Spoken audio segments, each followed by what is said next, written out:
Olá, fenomenais! Você já se perguntou como a chuva, um fenômeno tão comum, pode se tornar tão devastador? E qual a sua relação com os fenômenos de transporte? Pois bem, neste vídeo vamos falar sobre esse fenômeno climático, que tem se tornado cada vez mais frequente em várias partes do mundo. Mas antes de falarmos sobre as chuvas intensas, primeiramente vamos entender sobre a formação da chuva. Tudo começa com a evaporação. O Sol aquece as águas dos oceanos, rios e lagos, transformando-as em vapor. Esse vapor de água se mistura com o ar e começa a subir na atmosfera. À medida que esse vapor de água sobe, ele encontra massas de ar frio e ocorre a condensação da água nas partículas que estão em suspensão na atmosfera. Essa água se aglutina ao redor dessas partículas na forma de gotículas que formam as nuvens. Quando essas gotículas se tornam pesadas o suficiente, elas caem em forma de chuva. Quando há uma evaporação muito intensa, as nuvens carregadas de umidade ganham grande altitude, impulsionadas pelo movimento vertical do ar. Nessas altitudes elevadas, as gotículas se juntam e caem com velocidade, resultando em precipitações mais fortes, denominadas chuvas intensas. Além disso, existem diferentes tipos de chuvas intensas, como, por exemplo, as chuvas convectivas, que ocorrem devido ao forte aquecimento do ar que sobe rapidamente, causando condensação e precipitação intensa. Segundo informações meteorológicas, precipitação cuja intensidade é menor do que 5 milímetros por hora denomina-se chuva fraca, compreendida entre 5 e 25 milímetros por hora, chuva moderada, entre 25,1 e 50 milímetros por hora, chuva forte, maior do que 50 milímetros por hora, chuva muito forte e precipitação intensa, ocorrida em curto período de tempo e espacialmente restrita, classifica-se como pancadas de chuva. As chuvas intensas acabam causando grandes prejuízos, tais como transbordamento, deslizamento e inundação de casas, ruas, estradas, escolas, podendo destruir plantações, edifícios, pontes, interrompendo o tráfego, podendo também trazer sérios prejuízos à saúde pública ao disseminar doenças de veiculação hídrica, além da erosão do solo e a perda de biodiversidade. Por esses motivos, existe o interesse pelo conhecimento detalhado da intensidade de chuvas no projeto e na análise de estruturas hidráulicas, como bueiros, pontes, canais e vertedores.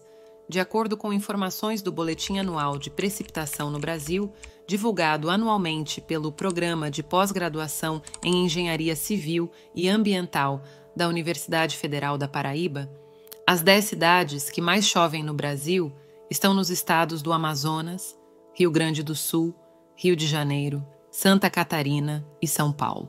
Esse resultado é referente ao ano de 2023. A média anual de chuvas no país em 2023 foi de 1.151 milímetros, e as 5 cidades indicadas como as que mais chovem no Brasil foram Tabatinga, Amazonas, com 3.546,8 milímetros, Passo Fundo, Rio Grande do Sul, com 3.099,8 milímetros, Mangaratiba, Rio de Janeiro, com 3.052,5 milímetros, Fonte Boa, Amazonas, com 3.049,4 milímetros, e São Sebastião, São Paulo, com 3.036,4 milímetros. As chuvas no Brasil têm se intensificado ao longo dos anos.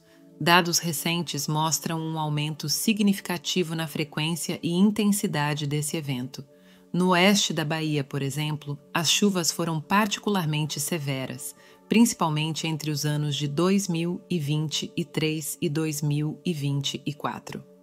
Cidades como Vanderlei e Muquem de São Francisco são exemplos das adversidades enfrentadas pela população. Nas 2 cidades, pessoas ficaram desalojadas devido às chuvas. Essa maior frequência de chuvas está diretamente relacionada às mudanças climáticas e ao El Niño, fenômeno natural caracterizado pelo aquecimento anormal das águas do Oceano Pacífico na sua porção equatorial, Ele ocorre em intervalos irregulares de 5 a 7 anos e tem duração média que varia entre 1 ano a 1 ano e meio, com início nos últimos meses do ano. Ele gera mudanças, especialmente nas temperaturas e nas precipitações, em diversas regiões globais, com destaque para a faixa tropical do globo. As principais consequências em termos climáticos do El Niño na América do Sul são variações entre secas severas e grandes volumes de chuvas. Em nosso canal, temos um vídeo explicando sobre o fenômeno do El Niño, que você pode encontrar na descrição desse vídeo. Mas como as chuvas intensas se relacionam com os fenômenos de transporte?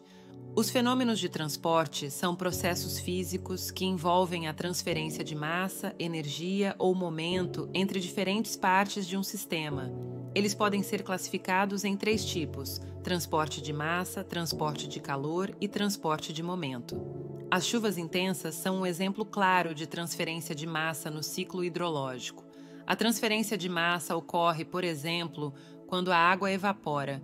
Ela se move da superfície terrestre para a atmosfera, onde se condensa e retorna à Terra na forma de precipitação. Outro fator importante é que a atmosfera é um fluido gasoso. Conforme as gotas da água caem, elas interagem com o ar, o que pode afetar sua trajetória e velocidade. Fatores como a temperatura do ar, a pressão atmosférica e os ventos também influenciam esse processo. No que se refere ao escoamento superficial, este ocorre quando a água da chuva flui sobre a superfície da terra, em vez de se infiltrar no solo. Esse fluxo pode ser descrito pela conservação do momento linear, que é uma propriedade fundamental dos fluidos em movimento.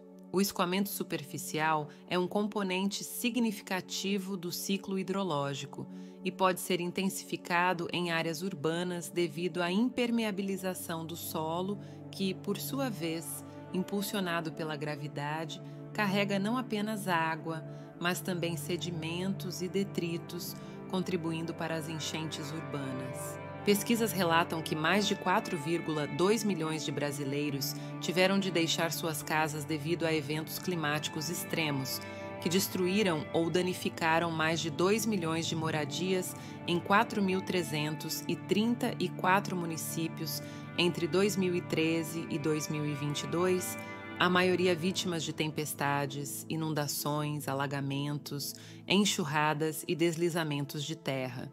Para enfrentar esses desafios, é essencial adotar medidas preventivas, como o planejamento urbano consciente, desocupação de áreas de risco, criação de reservas florestais nas margens dos rios, diminuição dos índices de poluição e geração de lixo, construção de infraestrutura adequada e a educação ambiental.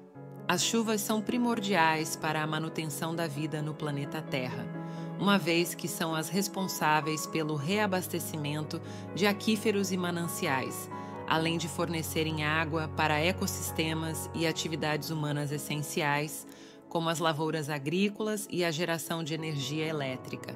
Elas ajudam também a amenizar o tempo quente e abafado, trazendo maior sensação de alívio e conforto térmico. Esse fenômeno, entretanto, pode se transformar em uma série de transtornos e severos danos materiais para quem mora em centros urbanos, especialmente para aquelas pessoas que vivem em áreas de risco geológico, como encostas de morros ou serras. Diante disso, percebe-se que as chuvas intensas têm um impacto significativo na vida das pessoas e no meio ambiente, e é crucial que todos compreendam a importância de se preparar e agir de forma responsável diante dessas condições climáticas extremas. Além do mais, como comunidade, devemos oferecer apoio mútuo, oferecendo ajuda a quem for afetado e compartilhando recursos. Lembre-se, prevenção e responsabilidade coletiva são essenciais para enfrentar os desafios das chuvas intensas e proteger nossas vidas e comunidades. Convidamos você a se juntar à conversa. Comente abaixo suas experiências, compartilhe este vídeo e inscreva-se para mais conteúdo. Sua participação faz a diferença. Obrigado por assistir. Até a próxima!